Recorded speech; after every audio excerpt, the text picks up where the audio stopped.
Subscribe कीजिए हमारे channel को और बेल आइकॉन को दबाइए हमारी लेटेस्ट वीडियो सबसे पहले देखने के लिए।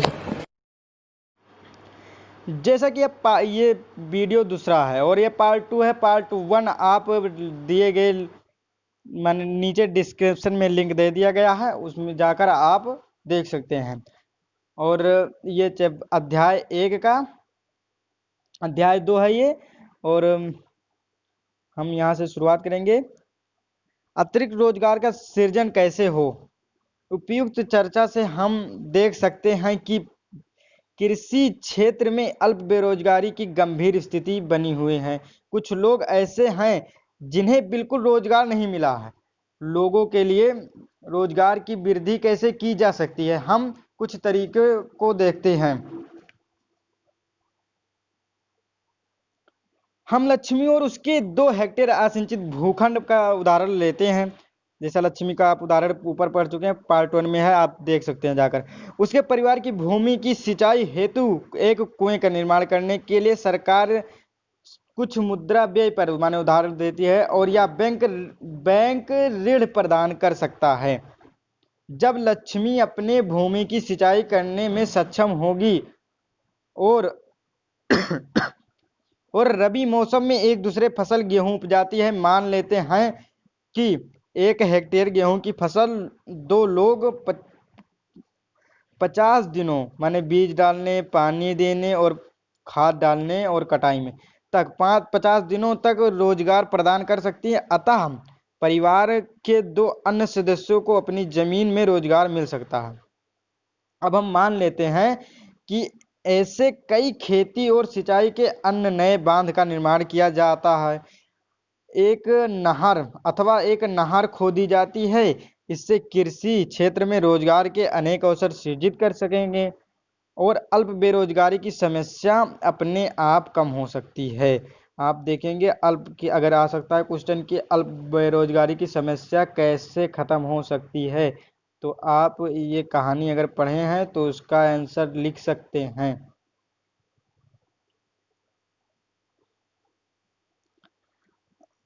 अब मान लेते हैं कि लक्ष्मी और दूसरे किसान पहले की तुलना में अधिक उत्पादन करते हैं। उन्हें कुछ उत्पादन बेचने की भी आवश्यकता होगी। इसके लिए उन्हें अपना अपना उत्पाद नजदीक के शहर में ले जाने की आवश्यकता हो सकती है। यदि सरकार परिवहन और फसलों के भंडारण पर अथवा बेहतर ग्रामीण सड़कों के निर्माण पर कुछ पैसा निवेश करती है तो छोटे ट्रक सब जगह पहुंच जाते हैं। छोटे ट्रक, हाँ सर, माने कि परिवहन की भी अब देखिए, अब सेवा क्षेत्र का भी इसमें पहुंच जाते हैं। और इस तरीके से लक्ष्मी जैसे अनेक किसान जिन्हें अब पानी की सुविधा उपलब्ध है, फसलों की उपज और विक्रय कर सकते हैं। इस कार्य से केवल किसान को ही उत्पादक रोजगार उपलब्ध नहीं हो सकते, बल्कि परिवहन, व्यापार जैसी सेवाओं में लगे लोगों को भी रोजगार प्राप्त हो सकता है। साथ साथ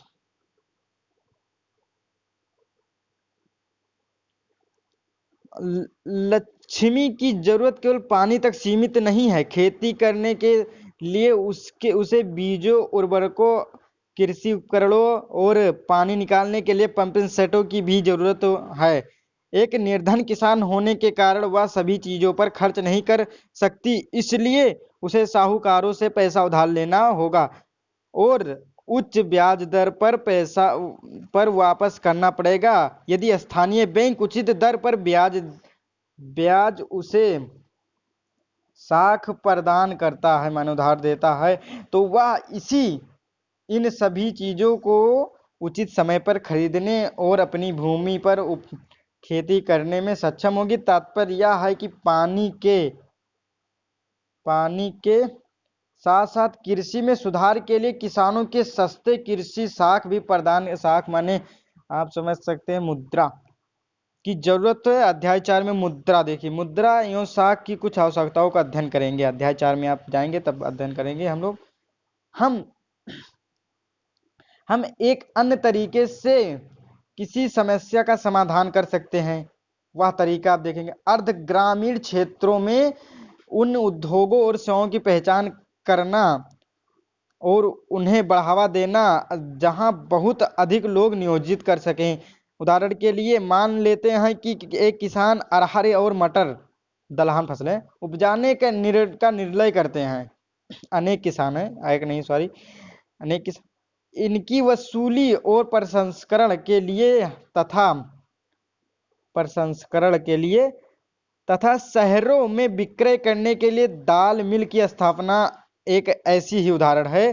शीत भंडारण गिरोहों के खुलने से किसानों को एक अवसर मिलेगा कि वह शीत भंडारण देखेंगे मिलेगा कि वह अपने आलू और प्याज जैसे उत्पादनों को भंडारण कर सकें, अच्छी कीमतें मिलने पर बेच सकें।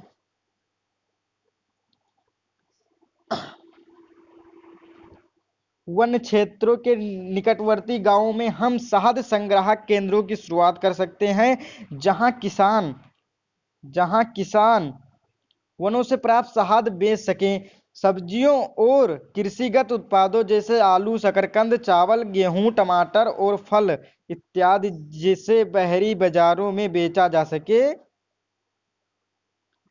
के लिए प्रसंस्करण उद्योगों की स्थापना की जा सकती है।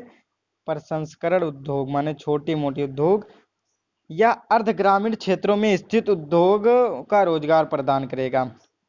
आपके विचार से आपके क्षेत्र में किस समूह के लोग रोजगार अथवा स्वल्प बेरोजगार से क्या आप कुछ उपाय सुझा सकते हैं जिन पर अमल किया जा सके? आप अपने इधर के देख सकते हैं।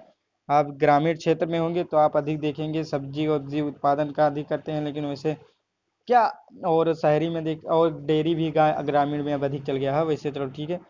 क्या आप जानते हैं कि भारत में विद्यालय जाने की आयु 5 से 29 वर्ष है? लगभग 40% बच्चे, इनमें 51% लगभग ही विद्यालय जाते हैं। 60% लोग हैं और 51% लोग जाते हैं। शेष विद्यालय नहीं जाते हैं तो ये घर पर रहते होंगे।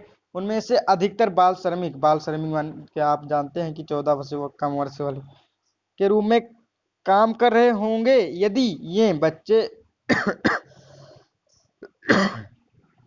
विद्यालय जाने लगे तो हमें और अधिक भवनों, अध्यापकों और अन्य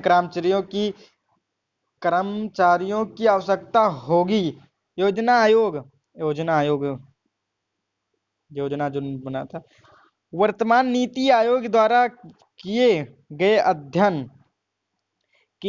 अध्ययन के अनुसार अकेले शिक्षा क्षेत्र में लगभग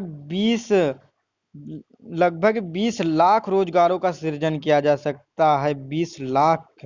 इसी प्रकार यदि हमें स्वास्थ्य की स्थिति में सुधार करना है तो हमें ग्रामीण क्षेत्रों में काम करने वाले और अधिक डॉक्टरों, नर्सों, स्वास्थ्य शिक्षा में करा दें, स्वास्थ्य कर्मियों की आवश्यकता पड़ेगी। ये कुछ ऐसे तरीके हैं जिनमें रोजगार का पहलुओं सृजन होगा और हम विकास के महत्वपूर्ण पहलुओं पर विचार कर पाने में सक्षम होंगे, जिन पर हम अध्याय 1 में चर्चा कर चुके हैं। अध्याय 1 में आप देख चुके हैं पूरा। आप हमारा वीडियो आप जाकर एनसीईआरटी किंग अड्डू मंत्रा चैनल पे जाएंगे तो आप मेरा अध्याय 1 का वीडियो भी मिल जाएगा आपको। प्रत्येक राज्य में वहां के निवासी की आय और उनके रोजगार में वृद्धि करने की संभावना होती है। उनकी देखो राज्य की संभावना क्या होती है। यह पर्यटन अथवा क्षेत्रीय शिल्प उद्योगों माने छोटे मोटे उद्योग और परिवर्तन माने से आप कह सकते हैं परिवहन उद्योगों अथवा सूचना प्रौद्योगिकी जैसी नवीन सेवाओं के माध्यम से हो सकती है और इनमें से कुछ के लिए समुचित योजना यूं सरकारी सहायता की भी आवश्यकता होगी। अब आप देख अगर कह सकते हैं कि प्रत्येक राज्य में वह अपने निवासियों के प्रति क्या क्या कर सकता है, रोजगार में वृद्धि के लिए क्या कर सकता है, वहां आप देख सकते हैं आप पर्यटन क्षेत्रीय और शिल्प उद्योग प्रौद्योगिकी नवीन माध्यम से कर सकते हैं। इनमें से सरकारी की आवश्यकता भी हो सकती है। उदाहरण के लिए योजना आयोग के अध्ययन के अनुसार यदि पर्यटन सेवा क्षेत्रों में सुधार होता है तो प्रतिवर्ष देखो 1 साल में 35 लाख से अधिक लोगों के अतिरिक्त रोजगार प्रदान कर सकते हैं।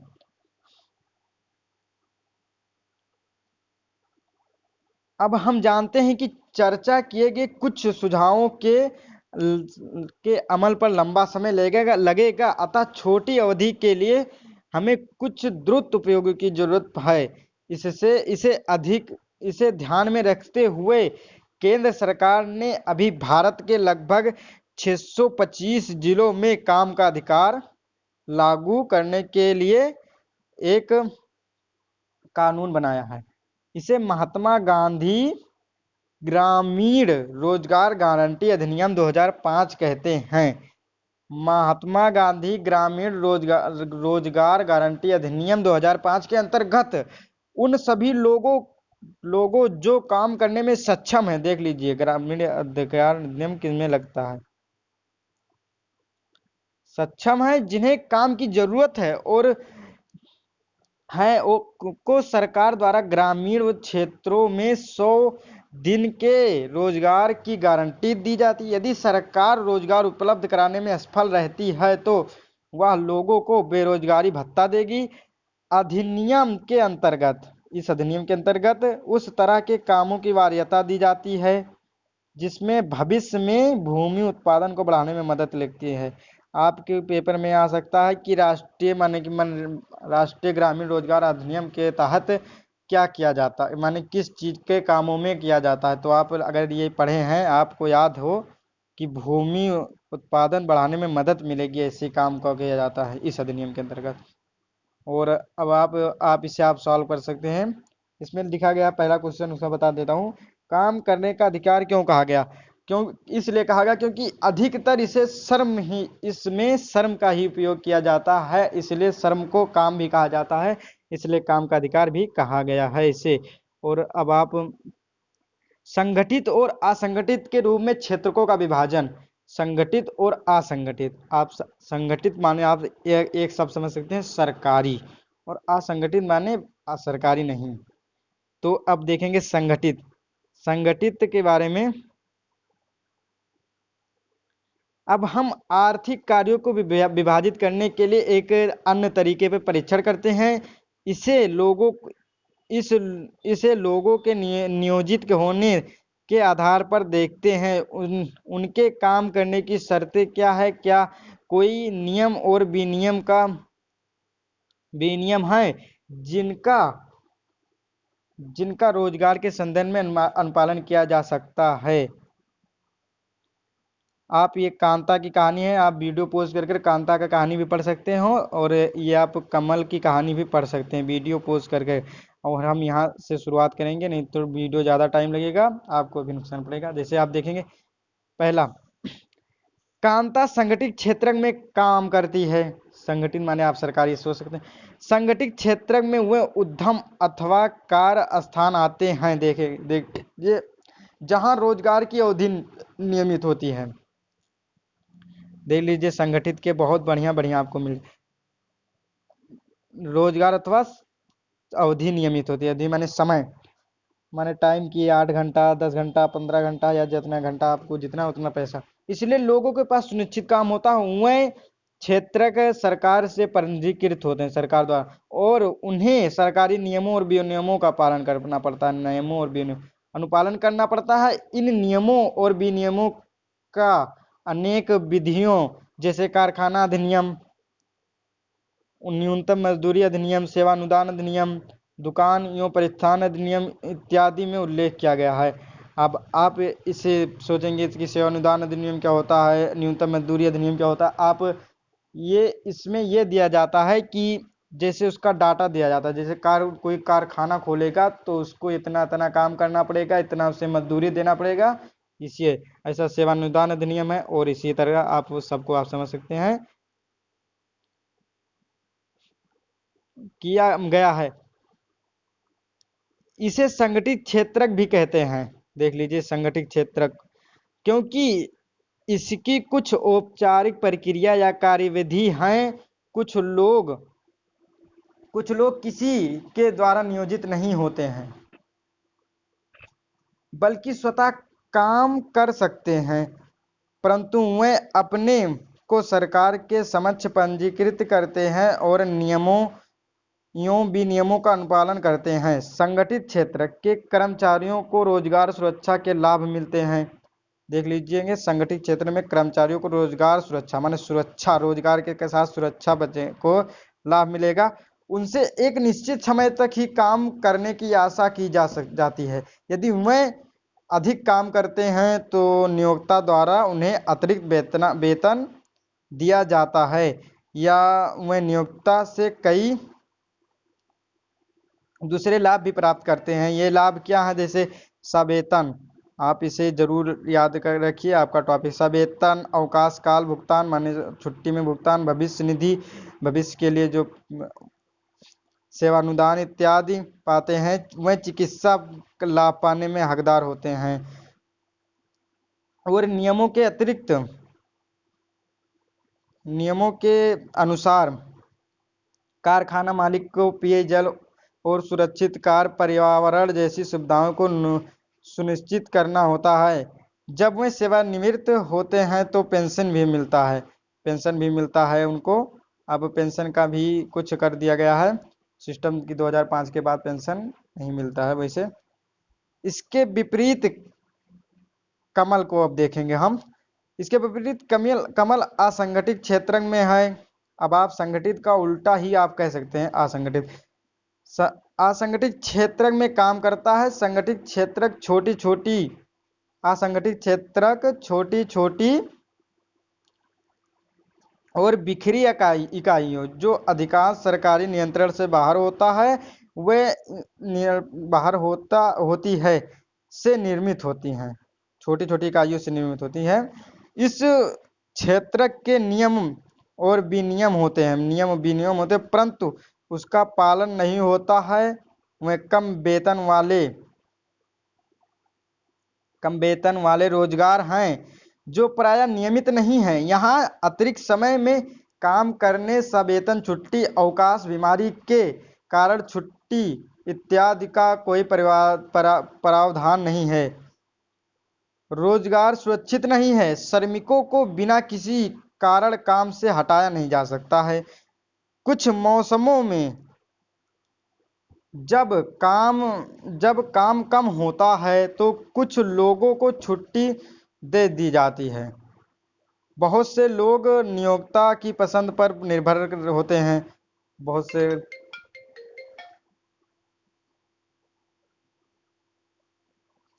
नियोक्ता के पसंद पर इस क्षेत्र में काफी लोग अपने अपने छोटे कार्यों जैसे सड़कों पर विक्रय अथवा मरम्मत कार्य स्वतः नियोजित होते हैं। इसी प्रकार किसान अपने खेतों में काम करते हैं और जरूरत पड़ने पर मजदूरी पर श्रमिक को लाते हैं।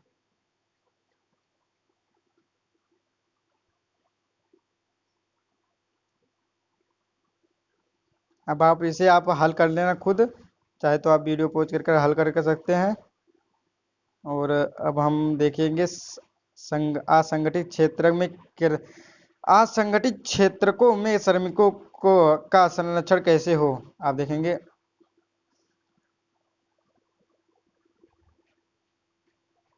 संगठित क्षेत्र अत्यधिक मांग पर ही रोजगार प्रस्तावित करता है, लेकिन संगठित क्षेत्र में रोजगार के अवसरों में अत्यंत धीमी गति से वृद्धि होती है, माने धीमी गति से होता है। यहाँ भी आमतौर पर पाया जाता है कि संगठित क्षेत्रक असंगठित क्षेत्र के रूप में काम करते हैं।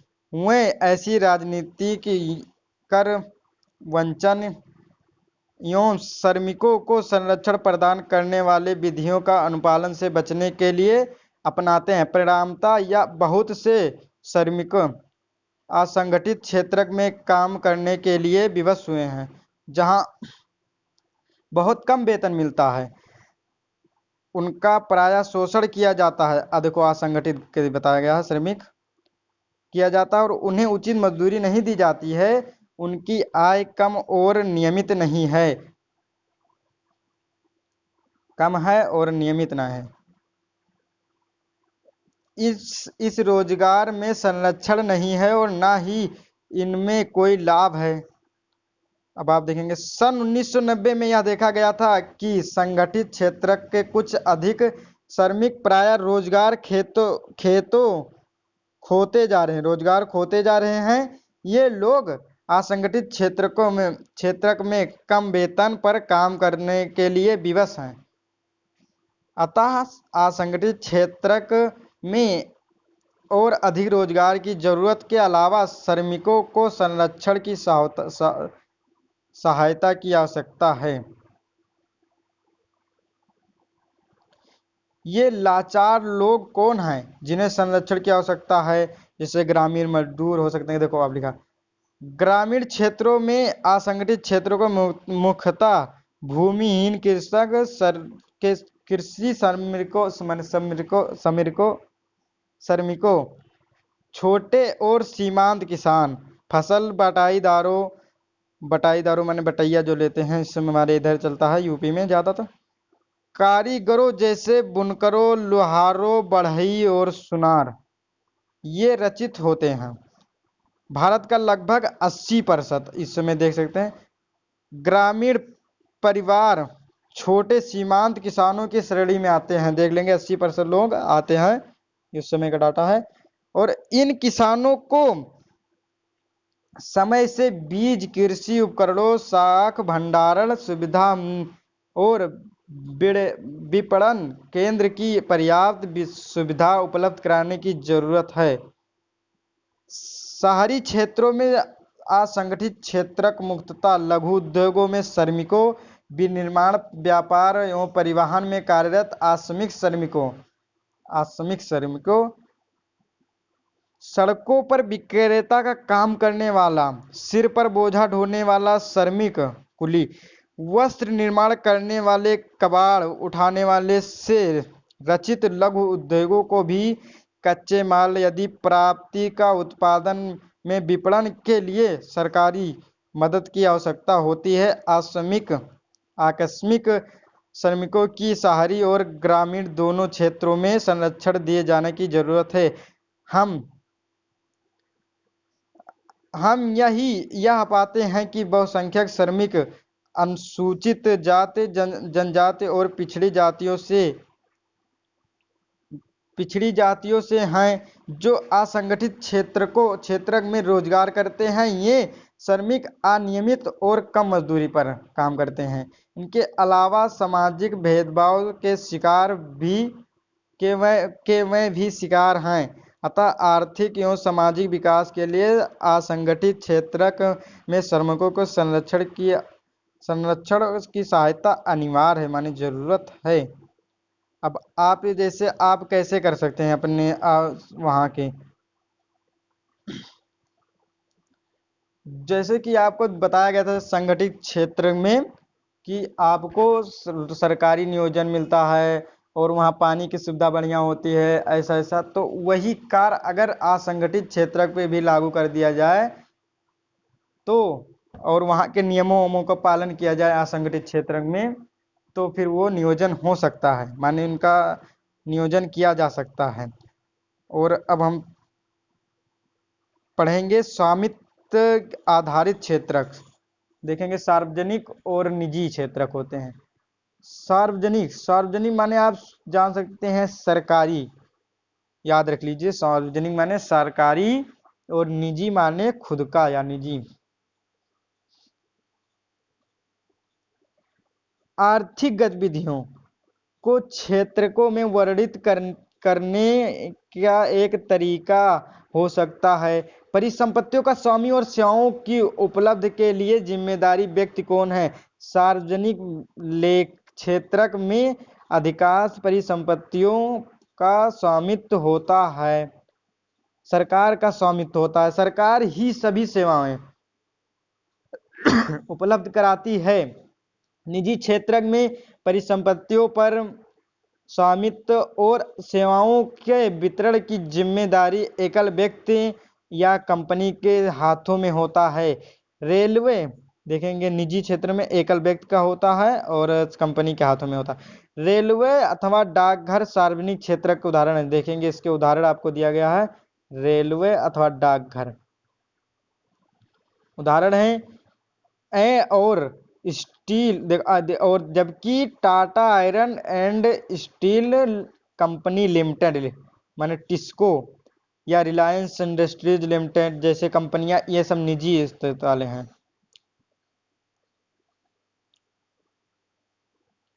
निजी क्षेत्र की गतिविधियां का ध्येय लाभ अर्जित करने के लिए, बहुत बढ़िया पॉइंट आपको मिल गया कि लाभ अर्जित करने के लिए निजी और इनकी सेवाओं को प्राप्त करने के लिए हमें इन एकल स्वामियों और कंपनियों को भुगतान करना पड़ता है।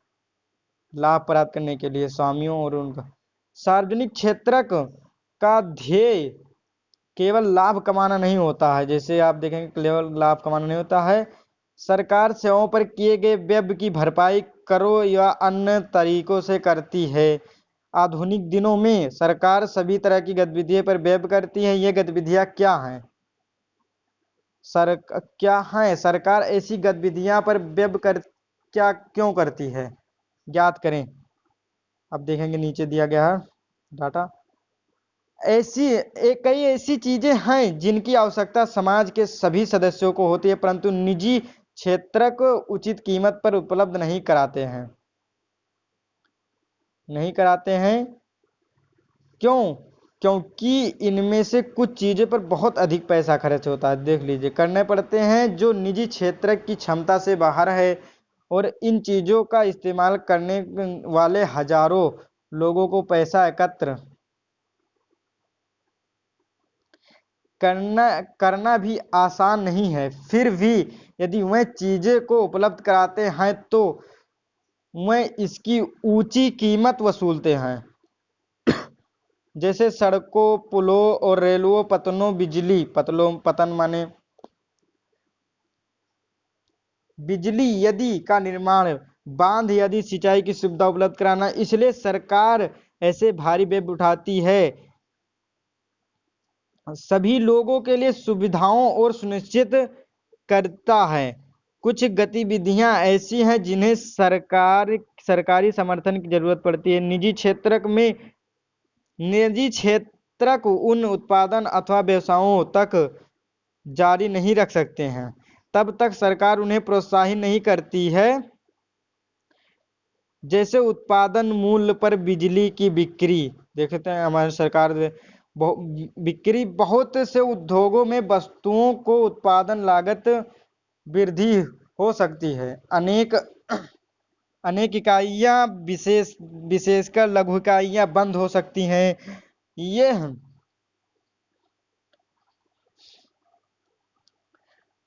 यहाँ सरकार उस दर पर बिजली उत्पादन और वितरण के लिए कदम उठाती है जिस पर ये उद्योग बिजली खरीद सकते हैं। सरकार लागत का कुछ अंश वहन करती है। इसी प्रकार भारत सरकार किसानों से उचित मूल्य पर गेहूं और चावल खरीदते हैं, इसे अपने गोदामों में भंडारित करते हैं। देख लीजिए, उचित मूल्य पर खरीदते हैं और उसके बाद करते हैं राशन दुकानों के माध्यम से उपभोक्ताओं को कम मूल्य पर बेचती है। आपने कक्षा 9 में खाद्य सुरक्षा अध्याय इसके बारे में पढ़ा। सरकार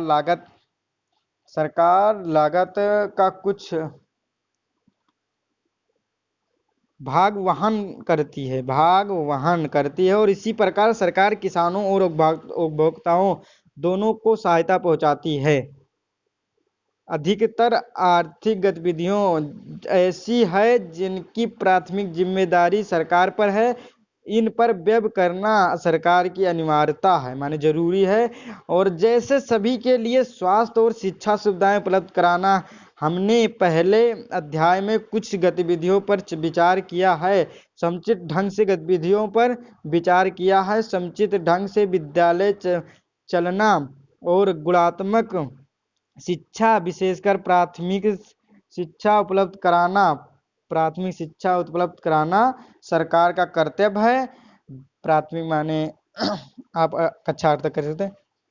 भारत में निरक्षरों की संख्या विश्व में सबसे अधिक है। अब यो देख लीजिए भैया, ये बताया गया कि भारत में निरक्षरों की संख्या विश्व में सबसे अधिक है। इसी प्रकार हम जानते हैं कि भारत में लगभग आधे बच्चे कुपोषण के शिकार हैं और उनमें से 1/4 गंभीर रूप से बीमार हैं। हमने शिशु मृत्यु दर के बारे में पढ़ा है, उड़ीसा में 41 है। अच्छा देखेंगे, उड़ीसा में 41, मध्य प्रदेश में 47। शिशु मृत्यु दर विश्व के कुछ निर्धनता भागों जैसे अधिक। सरकार को भी मानव विकास के पक्षों जैसे सुरक्षित पेयजल की उपलब्धता, निर्धनों के लिए आवासीय सुविधाएं और भोजन एवं पोषण पर ध्यान देने की जरूरत है। सरकार का यह भी कर्तव्य है कि वह बजट बढ़ाकर अत्यंत निर्धनों की देश के पूर्णतः उपेक्षित भागों में देखभाल कर सके। और सारांश आप पढ़ेंगे, सारांश का आप स्क्रीनशॉट ले लें, चाहे वैसे आप पढ़ सकते हैं। अब आपका अभ्यास प्रश्न आ गया। अभ्यास प्रश्न हम नहीं कराएंगे, ये कराएंगे लेकिन अगले पार्ट में हम कराएंगे, उसका लिंक डिस्क्रिप्शन में दे देंगे। और इसी के साथ आपको देखने के लिए धन्यवाद करते हैं। और आप इसे शेयर करें, लाइक करें, कमेंट करें, जहां मुझसे गलती हुई उसे बताने की कोशिश करें। मैं अगली बार ऐसा प्रयास करूंगा कि ताकि मैं आपको अधिक से अधिक डाटा भी बता सकूं। और देखने के लिए आपको धन्यवाद। कमेंट करना और सब्सक्राइब करना ना भूलें।